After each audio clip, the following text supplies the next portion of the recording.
The first hail came at 21 a.m. Eastern Standard Time. It wasn't a sound, not a siren, not a broadcast. It was something else, something that cracked through every satellite frequency at once, bending past Earth's firewalls, jumping straight into deep space channels, weather networks, even idle communication satellites from the Cold War that hadn't been touched in decades.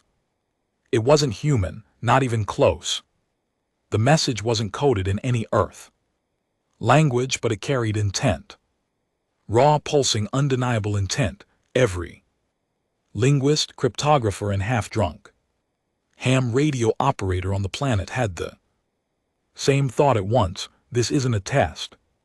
This is real. NASA went quiet. The ESA locked down. China's deep space array started transmitting white noise. The Russians didn't even pretend to play dumb. They just shut off their main grid. That's when it reached EarthGov Command, the real authority, the one most citizens didn't even know existed. EarthGov wasn't part of the UN. It wasn't a military branch. It was the fallback plan, a coalition of shadowed agreements buried under decades of global fear and silent funding. It existed for one reason: to answer if they ever called. And tonight they did. The thing that shook the analysts wasn't just the alien signal. It was what followed. The alien message translated itself. No time passed between signal and understanding. It just was a single line rendered in perfect English, Chinese, Arabic, Hindi, and Russian, all at once, across devices, computers, and even the smart fridge in someone's Tokyo apartment. We greet the planet designated Earth. Prepare for peaceful integration. That word, integration, sent panic through command rooms worldwide. This wasn't a scout probe. This was a declaration, and it wasn't asking. At 2:27, the Earth Authority, a voice no civilian had ever heard, spoke. Only those tapped into the deep frequencies, the classified streams buried under encryption firewalls, even knew the response happened. The message was short. It didn't come from a president, not from any nation. It came from a calm, sharp voice that sounded like it had waited for this moment for decades. The transmission went out in every known galactic frequency, broadcasted so hard it cooked 2 orbital satellites. This is Earth. You are not authorized to approach. Stand down immediately. This is your only warning. That's when they froze. Literally. The massive vessel hovering just outside Saturn's orbit, previously amid strong, steady heat signatures, went cold. Their engines, plasma signatures, and power cores all went silent. Nothing moved, not a flicker of energy. It was like a whale that suddenly stopped breathing mid-dive. Everyone expected noise, diplomacy, confusion. Instead, humanity heard fear, alien fear, in a dark mountain-cloaked facility in Alaska. Director Elra Vaughn, EarthGov's highest ranking response coordinator, leaned back in her chair and stared at the monitor. Her face didn't show relief. It showed something else: fury. They weren't supposed to come yet, she muttered. Colonel Rhee, standing beside her, adjusted his collar. Did we push too hard? No, replied coldly. We didn't push hard enough. From deep within the vaults of the EarthGov Command Center, systems were activating. Long silent satellites blinked awake. Massive black budget space arrays realigned. Earth hadn't just answered. Earth had warned, and somewhere far off, in space beyond the scope of Earth's primitive telescopes, something had shivered. Because humans weren't afraid. Humans had been preparing. The alien ship remained motionless for hours, parked like a corpse in the shadow of Saturn. It didn't rotate, it didn't orbit, it just floated. A massive, silent, unnatural object, surrounded by rings of ice and dust, glowing faintly under distant sunlight. Like a tomb, the rest of the solar system held its breath. On Earth, chaos bloomed behind closed doors. Every world government had activated emergency protocols, but the public remained in the dark. News anchors read from old scripts about unexpected solar activity, while military satellites silently repositioned themselves, but nothing could mask the quiet panic seeping into the top tiers of command. The aliens weren't responding. That was the real problem. They'd sent a message of power, arrogance even, and when Earth responded with a simple, sharp rejection, they didn't retaliate, didn't argue, didn't clarify, they just stopped. To humans, silence was often worse than threats. In the Earth Gavalaska Command facility, buried beneath 5 miles of reinforced granite and steel, Director Elra Vaughn stood in front of a holographic projection of the alien ship. Her sharp eyes tracked every inch of its surface. It wasn't just the size, it was the precision. There were no bolts, no seams, no signs of propulsion. It was smooth like glass, yet harder than any metal they'd encountered in orbit, and it was massive, bigger than any ship Earth had ever seen. A floating continent, but it hadn't moved in 6 hours. Any activity? She asked, voice calm but clipped. No energy spikes, no shielding, no probes. They shut down completely, responded Analyst Malik, seated at the interface, eyes strained from watching the ship's thermal profile. It's like they turned off their heart. Elra folded her arms, or like they saw a ghost. Across the room, Colonel Reed let out a breath through his nose. Ma'am, forgive the bluntness, but what exactly did we say to them that would shut them down like that? She turned to him, lips pressed tight. Not what we said, it's what we are. Reese looked at her, confused. They didn't expect resistance, Elra said. They thought we were still crawling. They've been watching us, maybe even seeding things behind the scenes, but they expected another marble full of apes playing war and worshipping gods. She stepped closer to the display. What they got was the voice of the authority and the knowledge that Earth isn't just awake, it's ready. Meanwhile, 1.2 billion km away, inside the alien vessel, a strange silence filled the command deck. There was no oxygen, no atmosphere, just dense, breathable plasma that shimmered faintly across the air like floating smoke. Tall, elegant figures moved with precision, their translucent skin pulsing faintly with bioluminescent signals. These weren't invaders in the traditional sense, they were collectors. They had done this 100 times before, hailing new species, pacifying them, integrating them into the Yiri fold. But Earth was different. High Chancellor Ian stood at the center of the deck, surrounded by sensory panels, glowing dimly in the darkness. His forearms were folded, his elongated skull tilted downward in thought. She warned us, said Subchancellor Velo, standing nearby. No, Ivaroon replied. She threatened us. They all knew who he meant.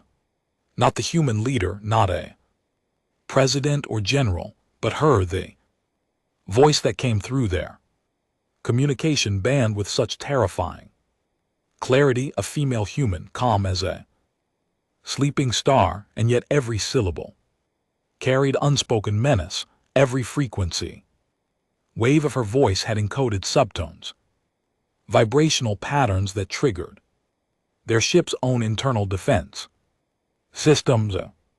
It had caused a full system lockdown, not because Earth had superior tech, but because they had triggered an ancient protocol one they didn't know humans could access. V exhaled through his spiraled, breathing gills. Could it be a remnant? A surviving offshoot? No worse, Ivarun murmured. They've awakened the program. A silent ripple passed through the command deck. The program, the one they had buried in their history, the one older civilizations whispered about. Theoretical species believed extinct or mythological, born in chaos and evolved through pain, the species that had once nearly torn a hole in the fold, humans. Back on Earth in the inner chamber of EarthGov's restricted archives, Director Vaughn stood alone. The room was dark, no lights, no displays, just a single pedestal in the center, holding what looked like an old weathered tablet of stone. Carved into its surface were symbols that no human alive could translate, not because they were complex, but because they weren't meant to be read. The artifact had been found in 1986, buried beneath Antarctic ice. Over 400,000 years old, every global power had tried to claim it.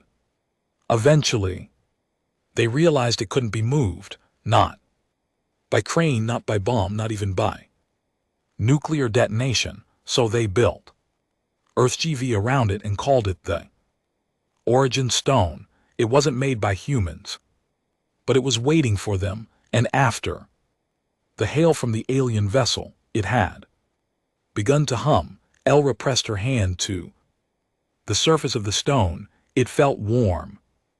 It always did, like it remembered her. They've arrived, she whispered. Stone pulsed. Once, then again in the darkness. Voice not hers echoed in her mind. Stars remember you, the galaxy fears you. Welcome back, human. The alien fleet hadn't moved, but the galaxy was already whispering in the black of deep space, far beyond the visible systems. Dozens of species picked up the signal EarthGov had sent out. And more importantly, they felt its resonance.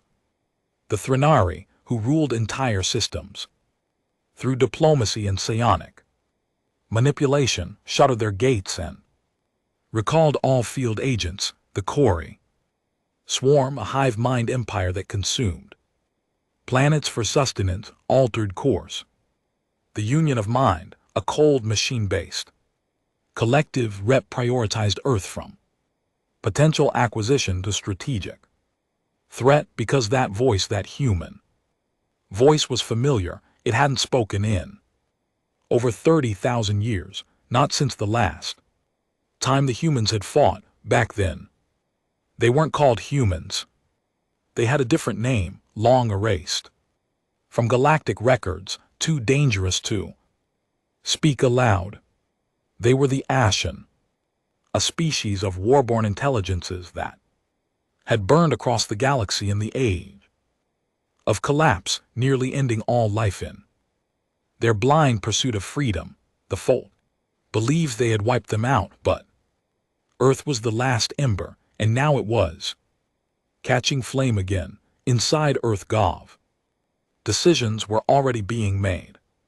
Stealth ships launched from the moons. Dark side, orbital defenses activated. Not to fire, but to listen, to study. The alien ship had blinked first, and EarthGov intended to learn why. Director Vaughn returned to command and faced the team. We're no longer in first contact protocol. We're in containment mode until we know exactly why they're afraid of us. We assume every silence is a strategy. Colonel Ree frowned. What if they're not planning anything? What if they're just scared? Good, she said, cold as Stone, let them be. She turned back to the live feed of the alien ship. I want recon drones ready in 6 hours. We're sending a probe inside that ship. Analyst Malik blinked. Inside, ma'am. That could trigger, let them see how. Curious we are, she said. Then after a pause added, let them remember what fear really feels like. The drone launched at exactly 11 Earth, Gov UTC. Time, sleek and needle-shaped it was. Designed for infiltration, not combat. No weapons, no noise, just layered stealth plating and an AI that could rewrite itself mid-operation if it encountered something unknown. It had been built for scenarios that weren't supposed to exist, scenarios like this. As it left the magnetic cradle aboard Stratos 3, the secret orbital platform, above the dark side of the moon, the drone angled toward Saturn, where the alien ship still floated dead in space. For 24 hours, the alien vessel hadn't moved a nanometer. It hadn't broadcast another signal, nor responded to Earth's continued pings. Just dead silence. The drone's mission was simple: breach the vessel, record everything, and return or transmit data before it got torn apart. But what nobody at Earth Gov expected was that the ship would let it in. No defenses, no shielding. As the drone approached, the outer shell of the ship simply opened seamlessly, silently, as if the ship had been waiting for Earth to knock again. Inside was blackness, deeper than space itself. And then, as the drone entered, the world changed. From the control center back on Earth, Director El Ravon stood before the primary interface, a three-dimensional projection of the drone's feed shimmered in the middle of the room, showing the ship's interior in real time. At first all they saw was black, no walls, no structures, just endless void. Analyst Malik frowned. Sensor ranges reading inconsistent. Distance, could be spatial compression. Or then the interior lit up, lines of light began to form, outlining structures within the darkness, arches, passageways, glyphs written and shifting forms. Nothing was static. The walls themselves moved like breathing skin. Shapes bent and corrected themselves based on the drone's position, as if trying to interpret the drone's expectations of geometry. Holy hell. Re-whispered, it's alive. No, Elra said, it's reacting, learning. The drone moved deeper into the alien ship, gliding through corridors that opened like the inside of a giant pulsating shell. The walls weren't made of metal. They looked like obsidian, but shimmered like liquid. Beneath the surface of everything flowed patterns of pulsing blue light, nervous system, pathways of a conscious vessel. Then came the chamber. The drone entered a vast central chamber, circular, easily a kilometer wide. Hanging in the center was a spire floating in midair, rotating slowly. It wasn't alien, it was human.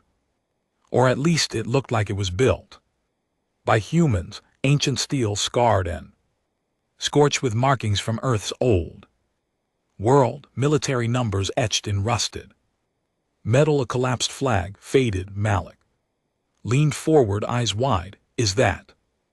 Yes, murmured. That's an Earth satellite. She zoomed in.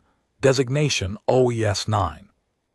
Re-stiffened. That can't be. The OES series was scrapped in the late 2100s. Those were deorbited. None of them left orbit unless one of them was taken. On the alien vessel, the drone hovered close to the satellite. Its scanners hummed. Data poured into the Earth Gov servers. There were traces of tampering, but not recent. This satellite had been drifting for centuries, if not longer. and something or someone had brought it. Here, and beneath the layers of dust and ruin carved into the side of the satellite in a human hand, was a sentence. 6 words. They lied, we were never alone. The room.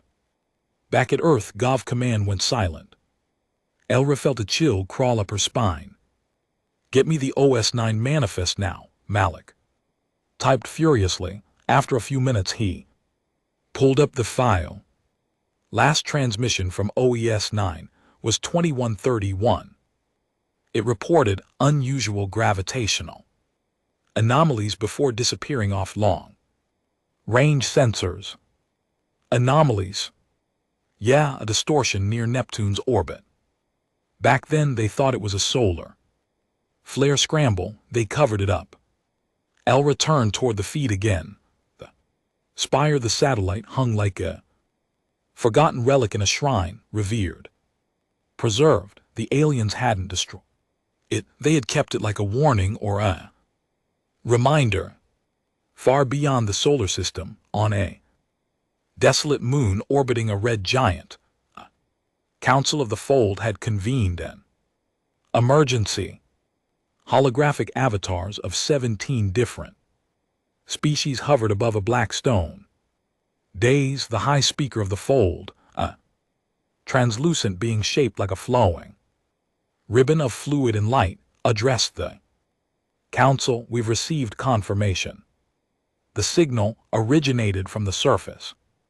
The origin is consistent with Ashen frequency markers Earth has reactivated. Gasps, flares of color, psychic outbursts followed. A heavily armored figure representative of the Kavari swarm buzzed through a mechanical translation unit. That's impossible. The Ashen were extinct. We burned their world. We crushed the last of their fleets at Jira's Maw. You didn't burn Earth, the speaker replied. You burned something else. A silence fell, then a thin voice spoke. One that hadn't been heard in over 12,000 cycles. It belonged to the Archivist of Shadows, the only living witness to the Ashen War. They were clever, the voice rasped. Too clever. They didn't fight to win. They fought to disappear. Back inside the alien ship, the drone began to lose stability. A hum rose from the walls. Symbols reconfigured. The interior darkened again. Pull it back, Riord ordered. We're losing telemetry. No. Elra said, wait, look. From the shadows a form appeared. Being tall, shimmering with translucent skin and glowing veins. One of the aliens, but this one was different. Older, worn, scarred. It approached the drone and spoke, not with words but with thought. A burst of energy encoded directly into the drone's neural link. Malik's screen lit up with a translation. Prompt.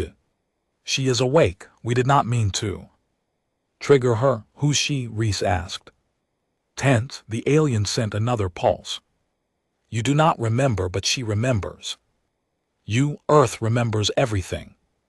The feed went white, signal lost. The drone never returned, but it had sent enough. Back on Earth the message was clear. The alien ship wasn't there to invade. It was there to confirm, to see if the old power had returned, and now it had. Elra stood in the silence of command, eyes fixed on the dead feed. Her voice was low, hard. Send a global lockdown. Directive, no more denials, no more cover-ups. Reese stared at her. You're saying it's true? All the legends, all the stories about pre-collapse humans, I'm saying. She replied, the universe remembers us as something terrible. She turned, and I think it's time we remembered. 2. The blackout order came down at 3:21.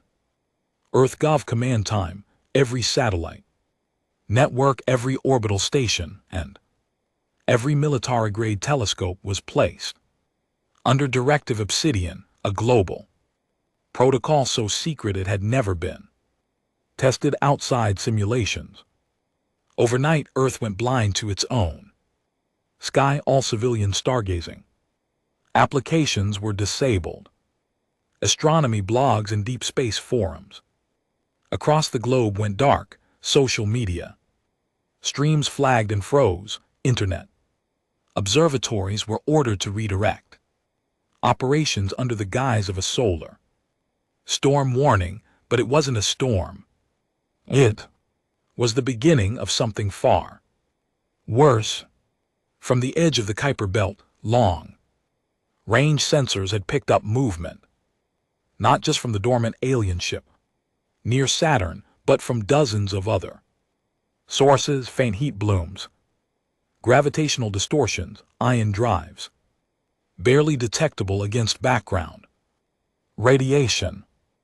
Many someones were coming, and Earth wasn't ready, not for diplomacy, not for negotiation, not for war. It was time to wake up.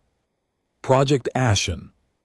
Inside the EarthGov vaults, buried beneath the Himalayan shelf under what once posed as a hydroelectric dam, Director Elra Vaughn stared down a corridor no one had walked in nearly 80 years. 4 guards flanked her, armored in matte black exoframes designed to withstand orbital shock waves. At the far end, a single reinforced door stood untouched. It wasn't locked by key card or retinal scanner. It was locked by consensus, the unanimous vote of EarthGov's 5 sovereign directors, recorded during the Crimson Summit of 2087. Now that consensus had been broken. The door opened. Inside was a single chamber, bare, white, sterile. In the center sat an obsidian slab, floating 6 in above the floor, surrounded by thin silver pylons humming with raw kinetic energy inlaid along its surface were ancient markings. Some looked alien, others unmistakably human, but none were known in any living dialect. This was Project Ashen, not a weapon, a trigger. Begin deep wake scan, Elra ordered. Dr. Ramos, the neurolinguistics director, stood beside her, sweating despite the freezing temperature of the vault. "We still don't understand what it is," he said nervously. "It's been theorized to be a storage device or a neural amplifier or even some sort of anchor to a long-lost AI system." Era didn't blink. "We don't need to understand it. We need it awake." The pylons began to rotate. Low-frequency waves pulsed through the chamber. Electromagnetic fields twisted reality at the atomic level. Symbols along the slab began to glow, first blue, then red, then white, hot, then finally black.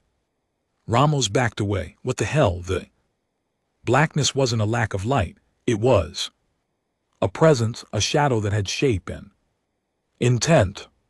And then the slab pulsed with a sound none of them had ever heard before, not with ears but deep within their bones. A voice, ancient and cold, rose from the darkness.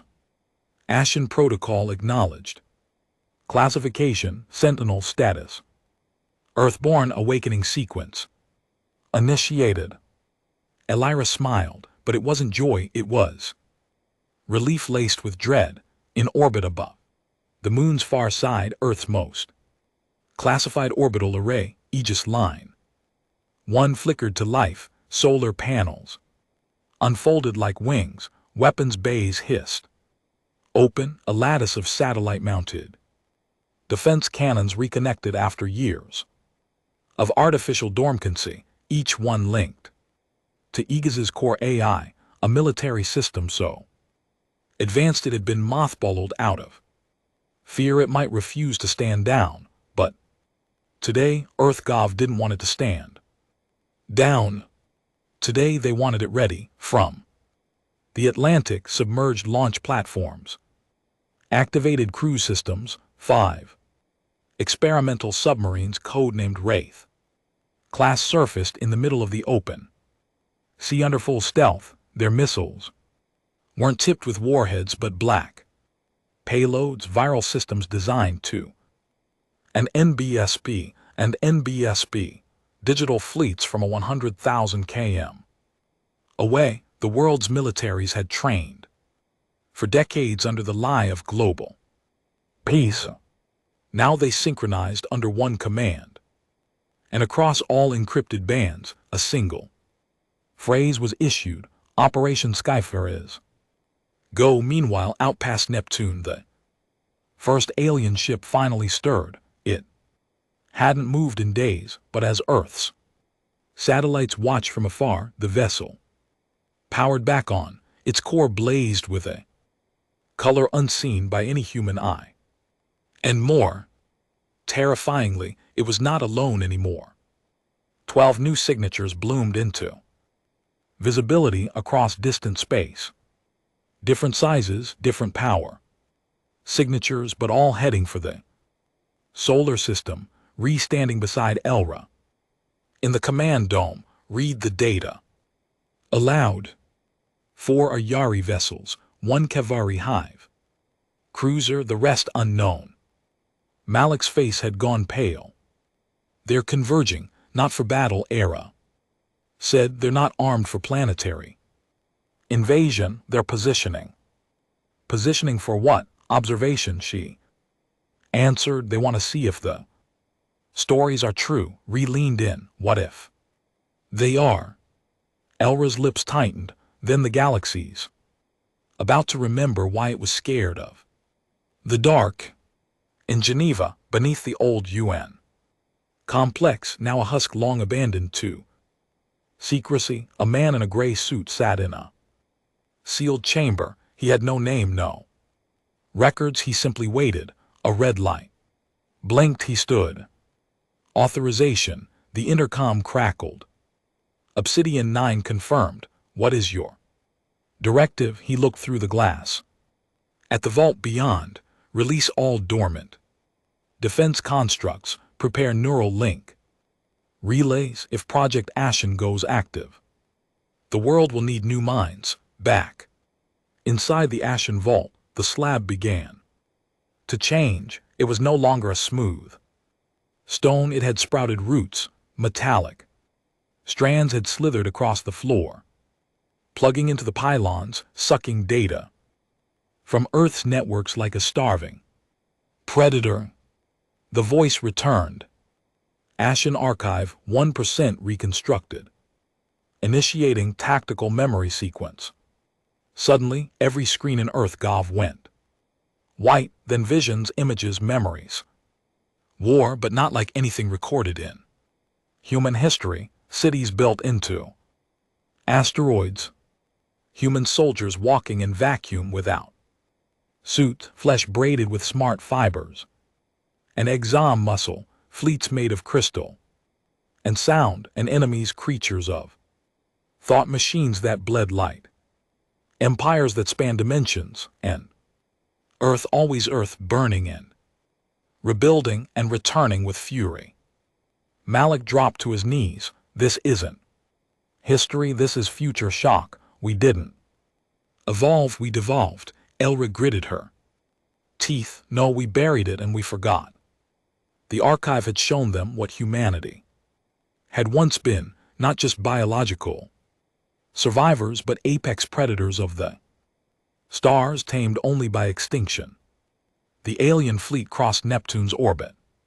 Still silent, still watching. They hadn't powered weapons. They hadn't activated shields because they weren't afraid of Earth's present. They were afraid of Earth's memory, and now it was waking up. The first alien vessel to breach Earth's solar boundary wasn't the largest. It wasn't armored or escorted.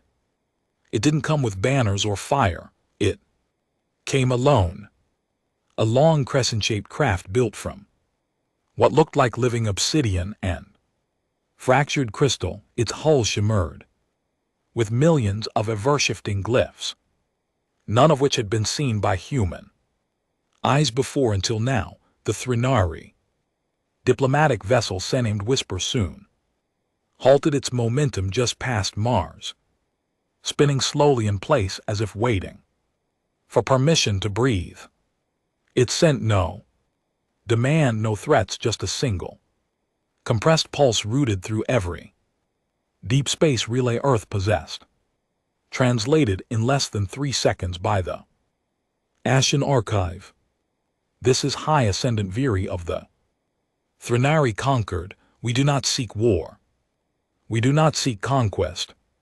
We seek to explain before it is too late. The message was short, but it chilled every room in Earth GV, because it wasn't a warning, it was a plea. Director Elra Vaughn stood at the head of the Lunar Council room aboard EarthGov's classified moonbase station, Selene Prime, staring at the projection of the alien ship. She hadn't slept in 36 hours. Her eyes were bloodshot. Her voice was low, tight, professional to the point of coldness. They want to talk. Colonel Ree leaned over the rail beside her, reviewing the decoded message again. They're scared. This isn't diplomacy. It's an emergency broadcast. Exactly. They're not offering terms. They're begging for a seat at the table. Malik, behind them, rubbed his temples. Should we respond? We already did, she replied, her voice sharp. We woke the archive. That was the loudest answer they ever feared. Beneath their feet, the moon's inner vault systems rumbled softly. The ashen slab was no longer dormant. Project Ashen had spread beyond its chamber.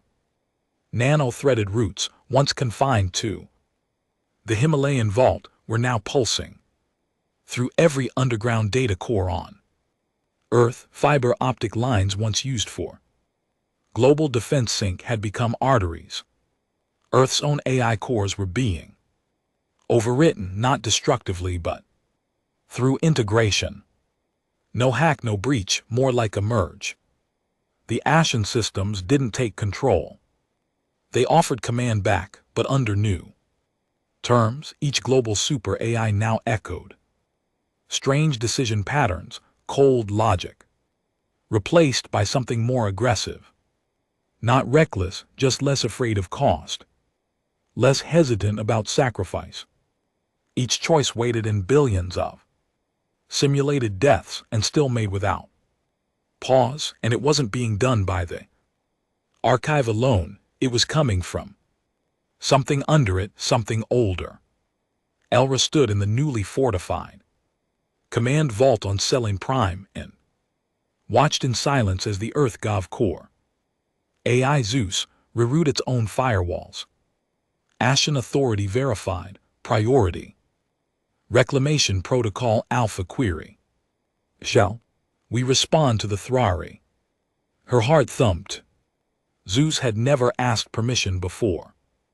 Now it was asking for a kill switch, and she didn't know if she still had it. The Threnari ship opened a narrow band. Transmission toward Earth pulsed with multiple translation levels encoded in genetic harmonics and raw emotion. The Ashen Archive translated again. This time it played aloud for the entire Selene Council. You do not know what you are, but we do. We remember when your kind broke the quiet moon of Ves, when you boiled the seas of Cahill with stars stolen from dying systems, when your songs of war drove entire systems to silence. We buried your name, hoping you had died. But now we feel you waking. Silence followed the transmission. Colonel Ree finally exhaled. This isn't a threat from them, it's a confession. Elra's gaze didn't break from the feed. No, she said, it's an apology. Meanwhile, back on Earth, deep under the Norwegian tunnels beneath what the world believed to be a doomsday seed vault. The ash and root structures began to physically emerge, not code, not data. Matter, metal formed from nothing, coalescing out of raw molecular binding. Humming black armor plating lined the wall, strange weapon shapes built themselves in silence, drawn by unseen instructions. Then came the construct. It wasn't a robot, it was a sentinel bipedal, sleek with a silver face lacking features, only a triangular emblem at its forehead. The triangle shimmered constantly, symbol the archive had not translated. Yet, the sentinel stepped forward as Earth Gov agents surrounded it with weapons.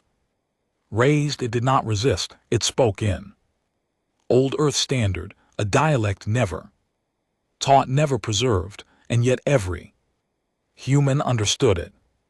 Designation Echo 7 Directive, prepare Earth for convergence, subdirective, prevent internal conflict. The soldiers held position, the sentinel didn't flinch, then it added calmly, your enemy is not coming, it is already here. On Selene Prime, Elijah received the update on Echo 7's emergence and the global rise of similar constructs across 10 dormant vaults. It was no longer just Earth Gov's problem, this was planetary awakening. We're not controlling it anymore, Malik said. Breathless, they're rebuilding their own systems beneath ours. Every continent has an activation site. Every major AI is shifting its core logic to match Ashen architecture. We're being reformatted. Rubbed his jaw. This was the plan all along, wasn't it? No, said then. Turn to the growing list of incoming alien ships now converging around Saturn. It's worse. We were the contingency plan from high orbit around Saturn. The Yasari War Council ship Veil of Binding Stars prepared its first offensive scan. Inside, thousands of elder beings clustered in silent agreement. We should strike now, said one voice, like cracking ice while Earth is still fractured before they remember everything. No, said the commander of the watch, we didn't come to extinguish, we came to kneel. If they awaken fully, our weapons are ash, then what do we do? Another asked. We do what no empire has done in 10,000 cycles, the commander replied. We submit. Back in Earth's orbit, something strange happened. The moon darkened, not visibly, not physically, but strategically. All tracking systems from the alien fleets went dark, where once there had been dozens of human satellites. Earth Gov signals and emissions, now they moon read as completely dead. In reality, Selene Prime had activated Ashen Phase Cloak, a system beyond stealth, not hidden, erased. The alien ships panicked, proximity alerts flared. Dozens of vessels pulled back. They hadn't seen that kind of cloaking since the Ashen Wars, and it hadn't been invented by humans. It had been invented by monsters wearing human skin. Elra stood as Zeus re-engaged and spoke in a new voice. Not synthesized, not artificial, it sounded human, male. Older, system alignment complete. Earth is now under reclamation lock. Alien fleets will not breach further without full planetary response. Earth memory sync at 12%, preparing next sequence. Global integration. Elijah gripped the rail. She whispered, what if we're not ready? Zeus answered without pause, then the galaxy will burn again. They called it the sink. It began quietly, a soft hum beneath the skin, a tingle behind the eyes. Headaches, nosebleeds, vivid dreams that didn't feel like dreams at first. It only affected a few hundred people. Then it spread by the end of the first day, 4,291. Humans had reported symptoms: muscle spasms, memory lapses, flashes of unknown languages on reflective surfaces. Entire cities reported radio interference during sleep hours. Some claimed they could hear the moon breathing. None of it made sense until the Ashen Archive gave them the name. Cognitive sequence pattern 1. Ancestral recall target class. Genetic matches status sync initiated. It wasn't just a network waking up, it was us. 32-year-old Liam Erickson, a low-level system engineer for a Nordic telecom firm, woke up in the middle of the night covered in sweat, blood dripping from his nose. But the worst part wasn't the blood, it was the whispering. Not in his ears, in his bones, words not spoken in any human tongue. Yet he understood them, felt them, echoing in his ribs like old commands, reactivating. And then he started to remember things, impossible things, marching through void ships that fed on radiation, firing spinal synchronized rifles powered by his own heartbeat, speaking to a machine god that wore his own face. These weren't dreams, they were memories, and Liam wasn't the only one. Back in Selin Prime's Ashen monitoring wing, Malik burst into the room with a digital pad in his shaking hands. Director Vaughn, we've got full genetic correlation. Elle returned. Her face was pale, sleepless, lit only by the glow of Zeus. Core interface. What correlation? Everyone showing ash and sync symptoms. Malik said, barely breathing. Shares a very specific genetic marker. She stepped closer. How specific? Hyper-specific. We're talking something not seen in any living population because it's older than recorded genetics. This isn't a mutation, this is a design. A silence filled the room. Elle reprocessed the data. You're saying these people were built for this? Malik nodded. Built, stored, recalled. Zeus confirmed. Ashen cognitive sync successful in 0.00067% of Earth's population. Phase 2 ready for activation. Identity reclamation. Colonel Rhee, who had been standing near the vault's edge, crossed the room and slammed his fist against the wall. They're being possessed. No, Elra said, eyes locked on the data stream. They're being restored. On Earth, in every major city: New York, Cairo, Jakarta, Santiago, Melbourne. Those infected with the sync were taken into custody. At first the order was containment, but after several incidents where synchronized individuals demonstrated reaction speeds 8 times faster than baseline humans, the protocol was upgraded to threat level gray. By the third day, over 110,000 people had begun showing signs, and that's when the first incident occurred. Fort Meade Detainment Facility, Maryland, USA. One subject, a 14-year-old girl named Eva Santiago, was being monitored when her vitals spiked. Her brain waves shifted into a frequency unknown to modern neuroscience.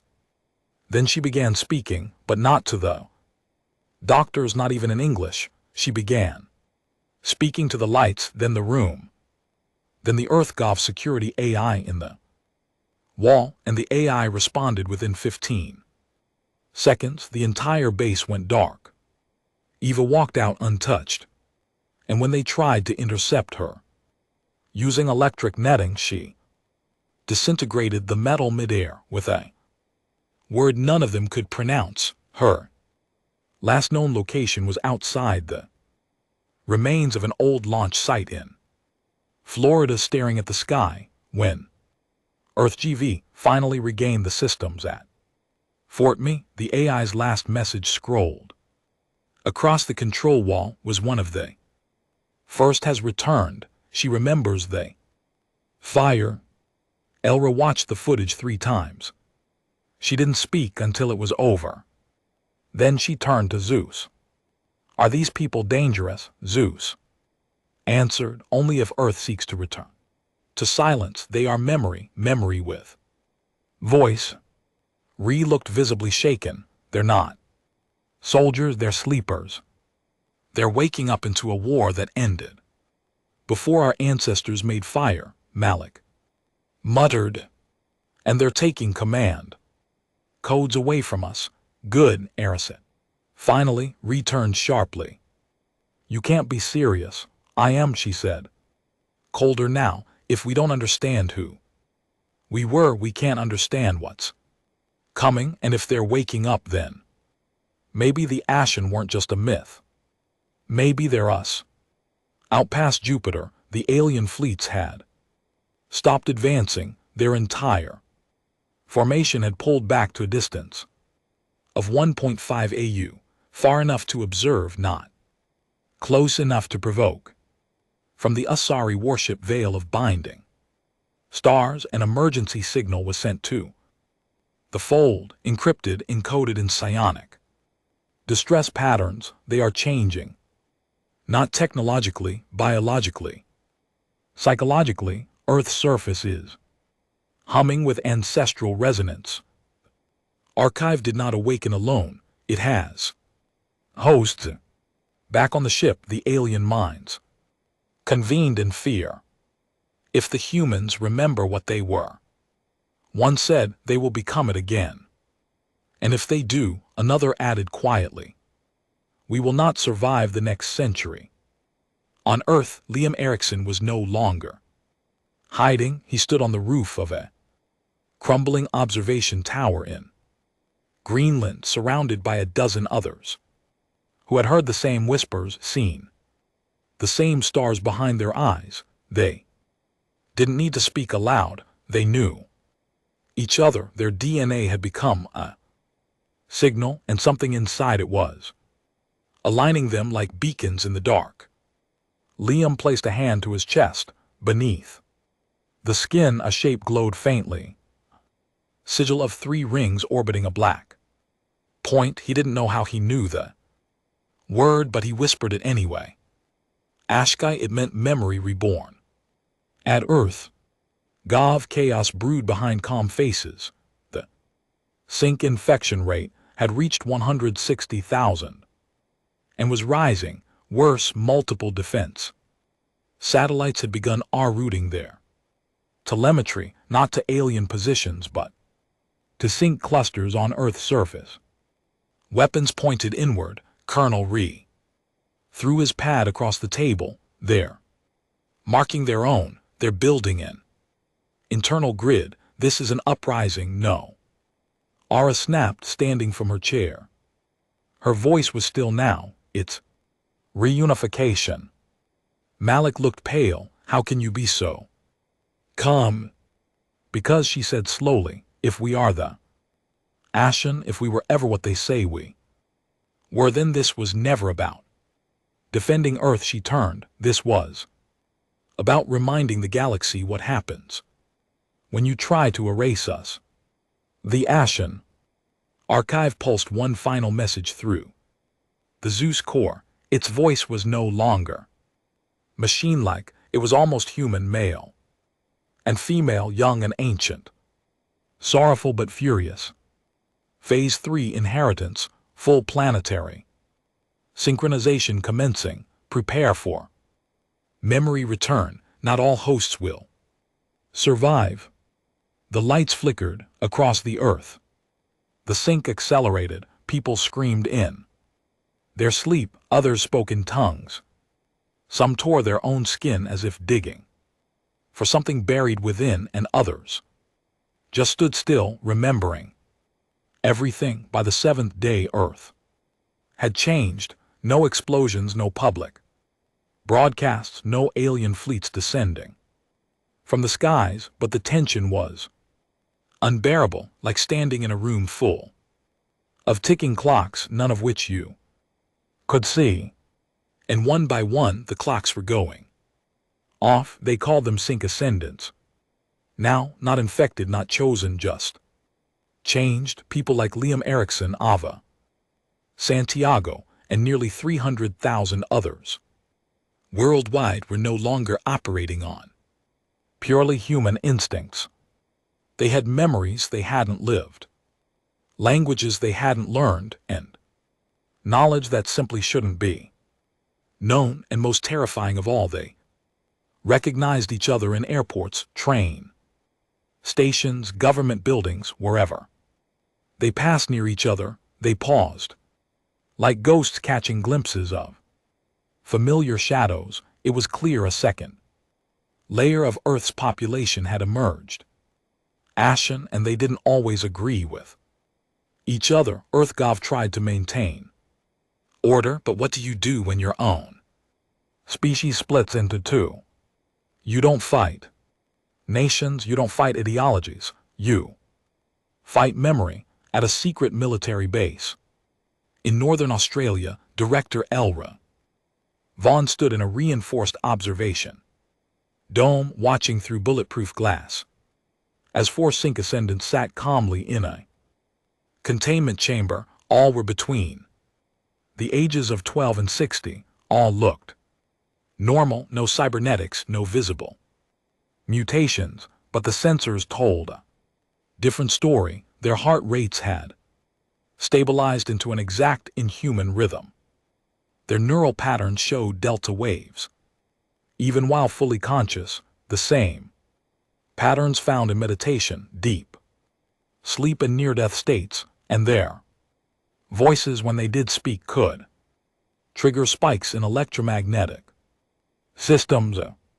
Even Zeus was avoiding direct verbal interaction. Malik walked in, his face pale. Another one just collapsed, middle of Moscow metro. Burst of kinetic force knocked down 12 passengers, and then he just vanished. Vanished, Ree asked, stepping beside Elra. Malik nodded. Every camera blinked. Gone, no trace. Like teleportation? Ree asked. No, Elra said slowly, like repositioning. The kind of maneuver a soldier makes when he's moving between fronts. Malik swallowed. We've confirmed it. At least 300 sync ascendants have gone completely off the grid, and the others, they're meeting quietly, organizing. Ree frowned. For what? Malik didn't answer. He didn't have to, because just then every screen in the room lit up. Across the world, in government facilities, private bunkers, even civilian devices, the same signal emerged. No virus, no hack, just a clean feed. A black screen with 3 white rings orbiting a single void point, the Ashkai symbol. Then a face appeared. Male, pale, strong features, eyes so dark they looked bottomless, not alive. This was a projection, a digital ghost. But his voice was real, terrifyingly real.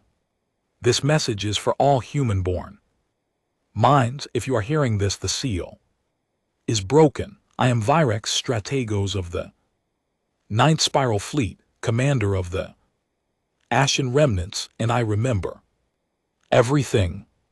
A silence, then the message continued across every language simultaneously. You were not meant to forget. Your memories were sealed by your own hands.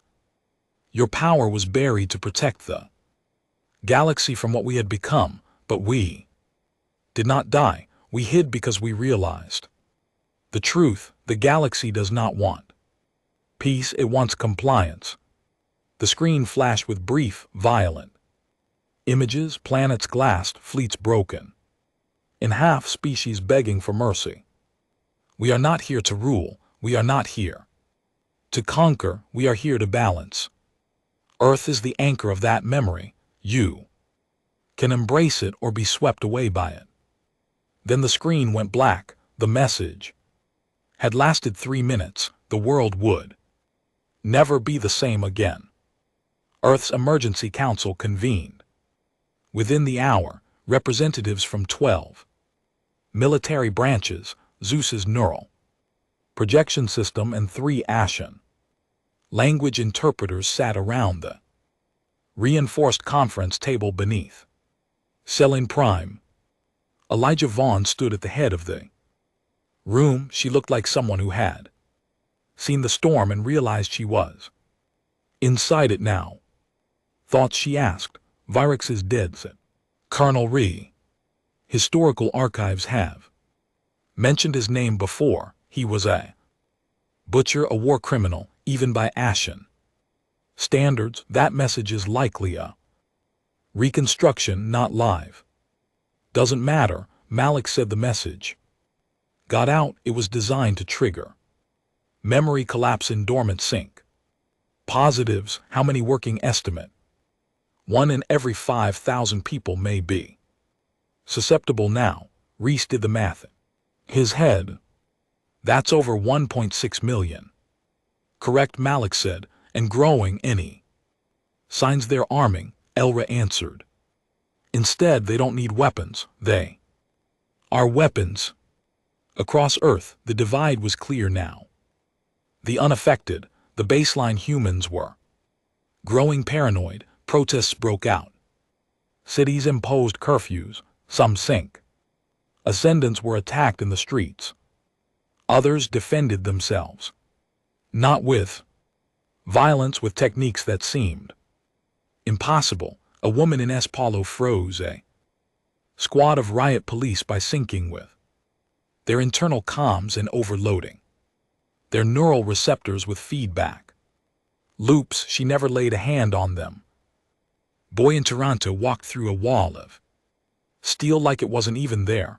A man in Tehran projected a sphere of kinetic force that deflected bullets midair.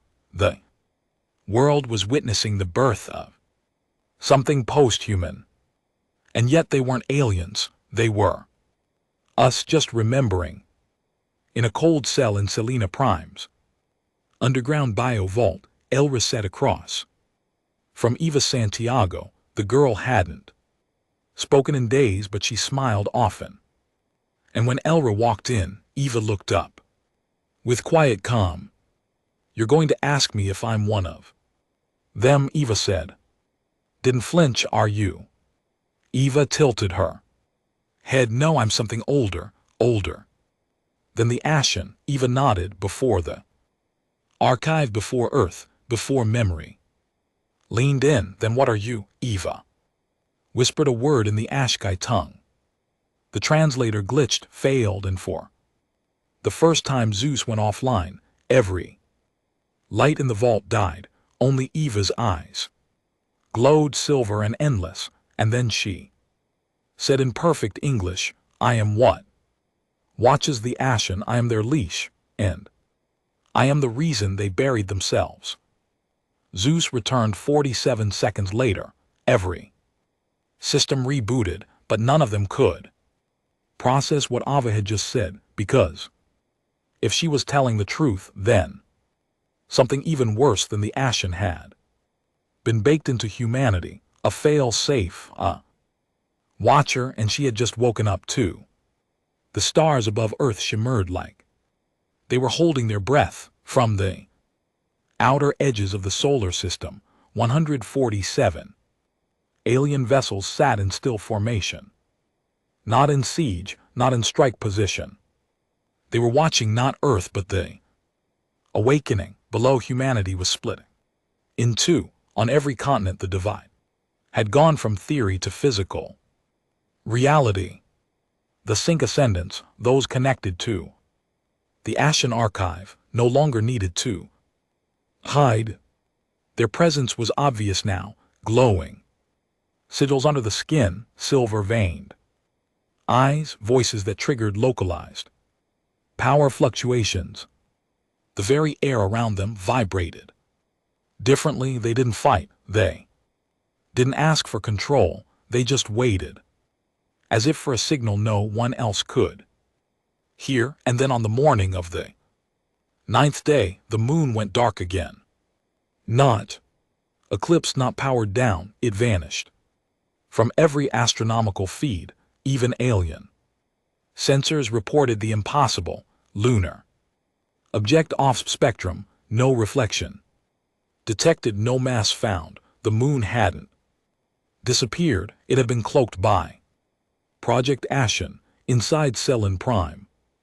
Director Elra Vaughn stood at the edge of the observation chamber as the final sync between Earth's archive core and the moon's cloaked systems initiated.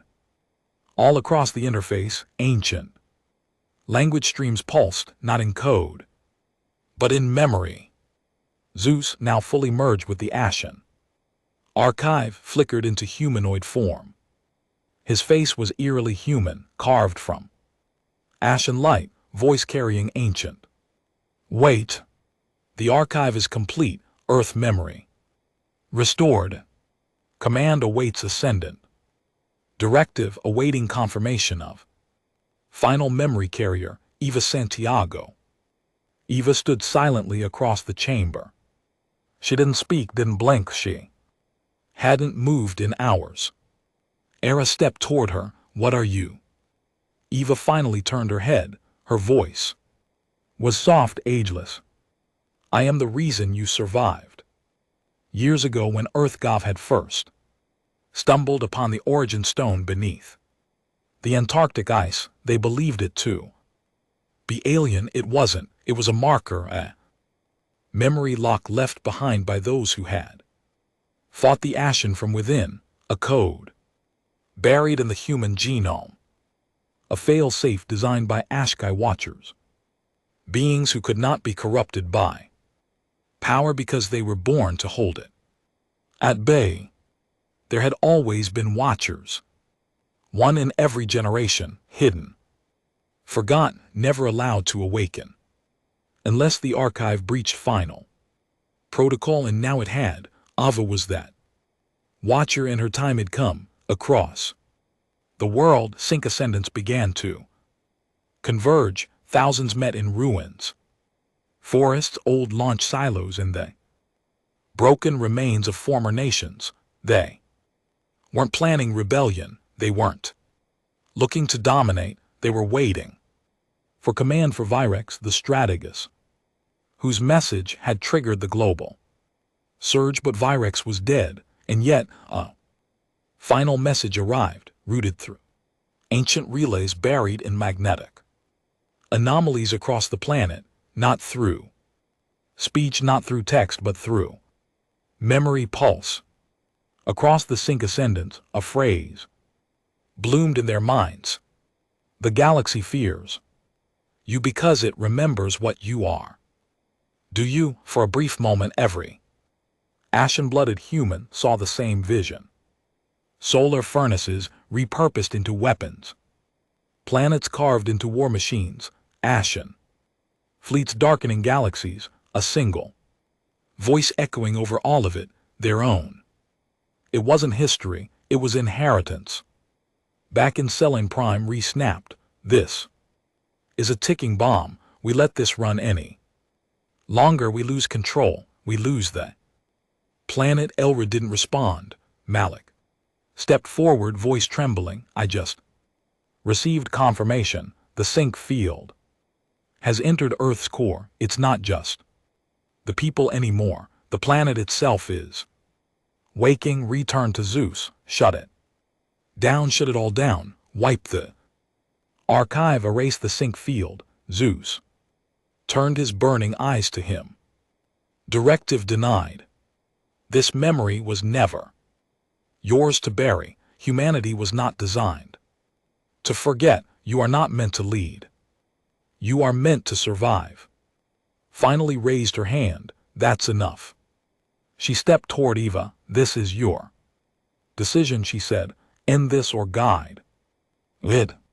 Eva's expression didn't change. I can't end it, she replied, but I can choose where it leads. Ava placed her hand against the archive core. The chamber hummed across the World, all sync ascendants dropped to their knees. They weren't in pain. They were listening. And then Eva spoke, not to Elra, not to Zeus, to Earth itself, to every human. Synced or not, we were never meant to rule the galaxy. We were meant to remind it that evolution does not guarantee wisdom. That power does not replace purpose. That silence is not peace. The Ashen are not your past, they are your warning. She paused. We do not conquer, we remember, and we decide. A pulse echoed across the globe, and for the first time in 30,000 years, the Ashkai seal completed its cycle. The alien fleets above Saturn collapsed into chaos, their sensors overloaded. All power systems flickered. Dozens of ships lost contact. Inside the Asari War Council vessel, the commander screamed into his neural command throne. They have chosen memory. They will become Ashen again. But he was wrong, because Earth did not become the Ashen. Earth surpassed them. Eva turned to voice calm. It's done. What happens now? Ara asked. We integrate. We remember. We rebuild. And the aliens? They'll wait, Eva said, stepping towards the window, watching the stars ripple like distant bonfires. They don't come here to attack. They come here to kneel. 3 days later, Earth sent its first outbound signal to the galaxy, not from government, not from military, from humanity itself. No threats, no declarations, just memory, encoded into a single pulse broadcast. Across every galactic language, we were forgotten. Now we remember. We do not seek war, but we are not afraid of it. We are Earth. We are what comes after. Epilogue. In a quiet village in Patagonia, a boy with silver eyes sits by the lake, humming a song he doesn't remember learning. Behind him, the air flickers faintly, and a watcher appears. Not Eva, another. The boy turns. He smiles. You came. The watcher nods. You're one of the next. The boy looks up at the stars. So what do we do now? The watcher's voice is calm. Now we